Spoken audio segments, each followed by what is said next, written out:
మనసు నిలకడగా ఉండట్లేదా? చిన్న చిన్న విషయాలకే ఓవర్ థింకింగ్ చేసి ఉన్న ప్రశాంతతను కోల్పోతున్నారా? అయితే నవగ్రహాలలో మనసుకు అధిపతి అయిన చంద్రభగవానుడి ఈ శక్తివంతమైన శ్లోకం మీకోసమే.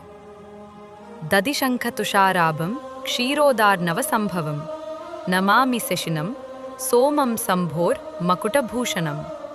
దీనర్థం కేవలం చంద్రుడిని వర్ణించడం కాదు. దదిశంఖ తుషారాభం అంటే పెరుగు, శంఖం, మంచులా స్వచ్ఛంగా చల్లగా ఉండేవాడు. మనసులో ఉండే ఆవేదన అనే వేడిని చల్లార్చేవాడు.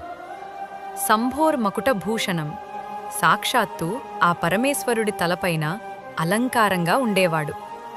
శివుడు చంద్రుడిని ధరించాడు అంటే చంచలమైన మనసును అదుపులో ఉంచుకున్నాడని అర్థం.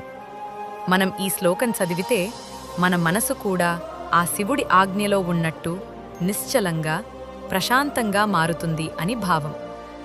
మీకు మానసిక ప్రశాంతత కావాలన్నా, అనవసరపు భయాలు పోవాలన్నా సోమవారం ఈ శ్లోకం చదువుతూ చంద్రుడికి ఇష్టమైన బియ్యాన్ని పక్షులకు లేదా చీమలకు ఆహారంగా వేయండి. రేపు మనలోని కోపాన్ని, అప్పుల బాధలని తగ్గించే కుజగ్రహ శ్లోకంతో కలుద్దాం.